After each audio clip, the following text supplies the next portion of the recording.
Hello, boys and girls. I'm Ms. Peters, and I'm going to be your music teacher this year. What is the relationship of video game music to music education? Some might say it's non-existent. A surface-level understanding of video game music as a whole highlights its newness, reliance on other genres for inspiration, and general simplicity in terms of its limitations within the game medium it is constrained by. But before I fully ask you to answer this question, I want you to imagine that you are a 7th grader in 2023. You've got a lot on your plate this year.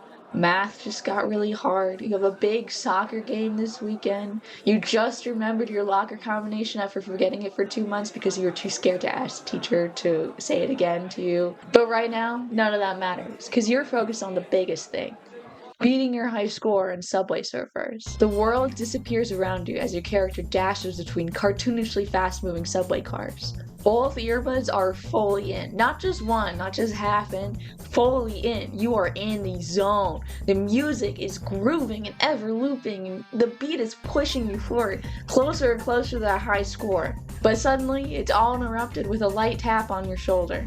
You startle and look up. Your band teacher is passing out the new concert music. You skim through the parts that were just given to you.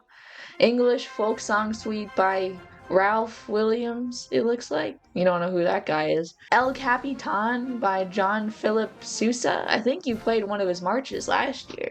But then you see it. Your eyes light up. It's something you recognize. Star Wars! You're gonna be playing Star Wars at your concert. That's enough to make you completely forget about losing Subway Surfers and get excited for the rest of the class.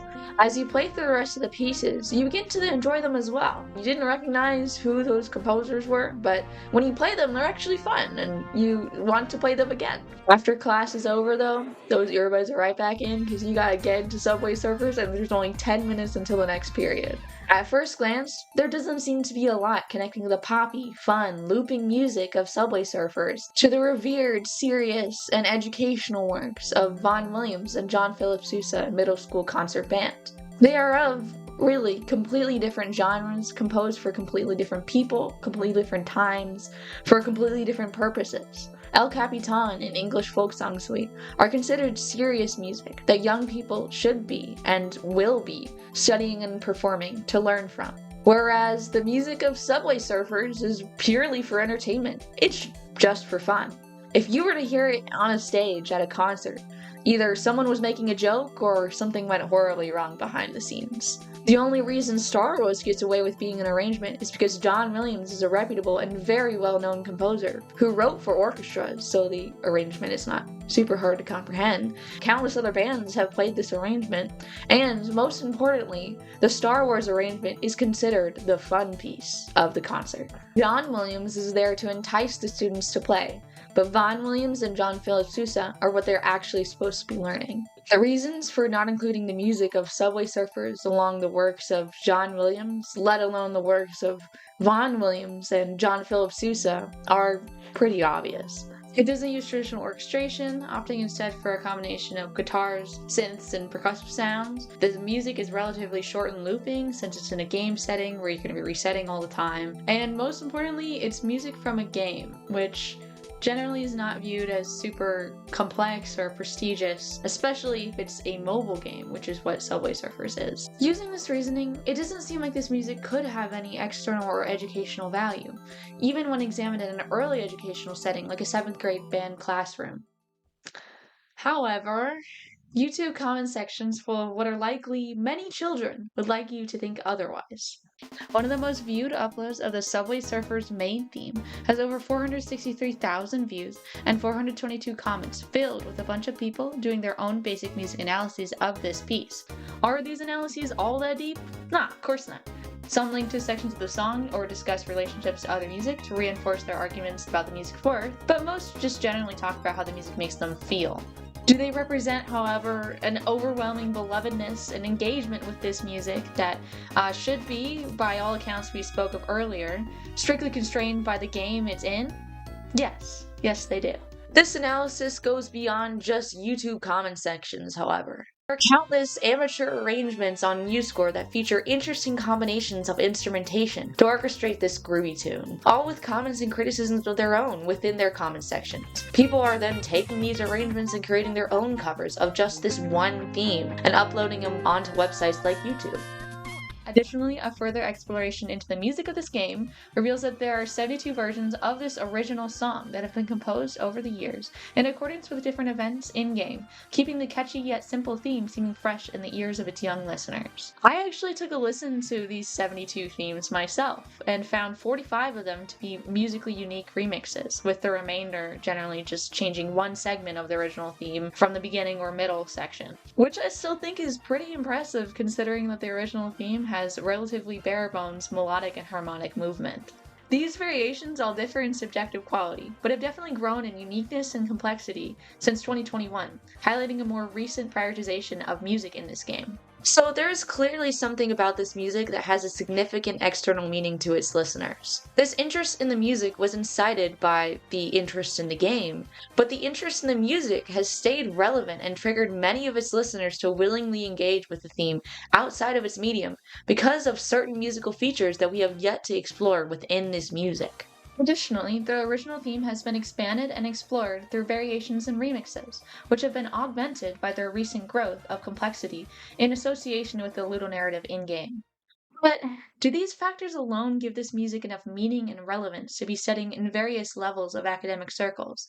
Should we be teaching Subway Surfer's main theme to students? To answer this, let's first take a look at its harmonic value under a lens of traditional music education. The original theme tends to rest on 1 in C major for the majority of the piece, except for when it doesn't, either by utilizing 6-7-1 pop chord progressions or moving back and forth from 1 to 4 when it randomly modulates to B flat major near the end of the song loop. The melody is basic, operating in C mixolydian, and often repeats itself, resulting in a few common motifs heard throughout the piece. In a way, the predictability of this basic harmony seems to lend itself well to melodic or rhythmic improvisation. You can see this in the game music itself, as there's a rhythm section and a lot of the motifs feel improvised. And it can also be heard in a lot of the covers and arrangements that people outside the game have made of this theme. So in this context, this music could potentially be used in lessons concerning different modes, pop notation, and basic motifs, particularly in formats where students are encouraged to improvise on top of the harmony.